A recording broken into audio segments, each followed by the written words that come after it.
Here in the West, we tend to focus most on terrorist attacks that are carried out in the West, and that's perfectly understandable. The closer to your home a terrorist attack is, the greater its potential impact on your life and family and community, and therefore the more attention it demands. But if we really want to understand Islam and the depravity it leads to, we can't ignore terrorist attacks in other parts of the world. Take, for instance, two recent attacks in Kabul, Afghanistan. NPR reports.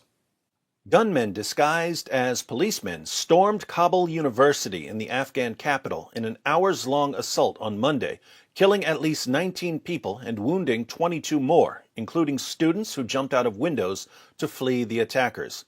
I read a more recent update on the attack. The death toll is up to 35, with 50 wounded. It is the second attack on a learning center in Kabul in recent days and comes amid a spike in violence across the country. Imagine that, a spike in violence in a place like Afghanistan. The assault coincided with a book fair that attracted senior Afghan and Iranian officials to the sprawling campus, including Iranian Ambassador Bahadur Aminian. It was not immediately clear whether any of the officials were killed or wounded. Irony of all ironies. Followers of a prophet who bragged about his illiteracy attack a university during a book fair. But it seems students were targeted in the well-coordinated attack. A 22-year-old public administration student said she heard a deafening blast.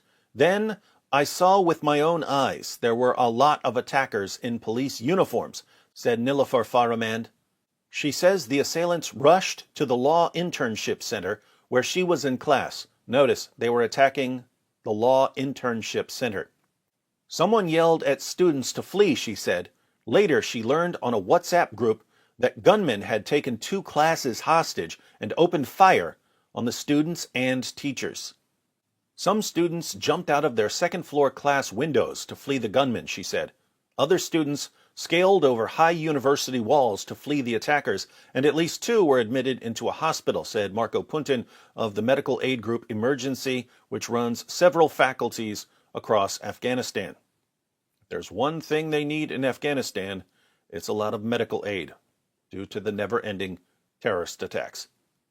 Graphic photographs of the carnage were uploaded by Afghan reporters, suggesting the extent of the horror within the university's classrooms.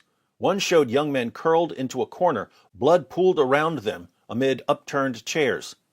The Islamic State claimed responsibility for Monday's attack, the second it has carried out in Kabul in less than 10 days, after a suicide bomber late last month blew himself up outside an education center, killing more than 20 people, including many students.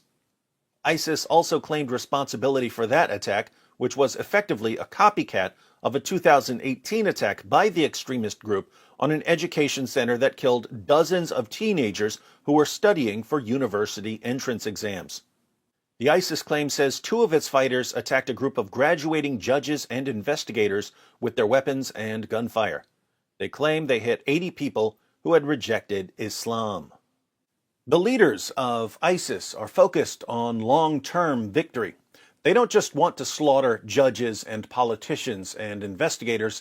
They want to slaughter the next generation of judges and politicians and investigators before these future judges and politicians and investigators can ever get in Islam's way. So they keep attacking students. Americans and Europeans are shocked when jihadis kill Christians attending church or people out for a meal. But in Afghanistan, kids can't even go to school without having to worry about jihadis slaughtering them in the name of Allah. Why would Muslim terrorists target students, especially when those students are some version of Muslims? Well, Islam isn't just here to convert you. Islam is here to dominate the entire world. Jihadis view themselves as being in a constant state of war with anything that stands in the way of Islam's domination of the entire world. And if you're a non-Muslim, or even a Muslim from the wrong sect of Islam, or even a Muslim from the right sect of Islam, but you're fighting for the wrong team, then you are a target. And the Quran makes it extremely easy to justify killing just about anyone. In Surah 4, verse 65 of the Quran, Allah declares, "But know, by your Lord, they can have no faith until they make you, O Muhammad, judge in all disputes between them, and find in themselves no resistance against your decisions, and accept them with full submission." Notice, Islam means submission. But you submit to Allah by submitting to Muhammad, and you submit to Muhammad by mindlessly agreeing with everything he says. If you don't make Muhammad judge in all your disputes, if you find in yourself any resistance against Muhammad's decisions, you have no real Islamic faith. You're not a real Muslim. You're either an unbeliever or a hypocrite. And what does Allah say about unbelievers and hypocrites?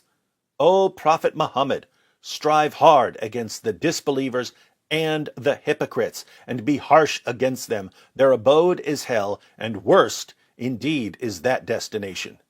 The Arabic here for strive is wage jihad.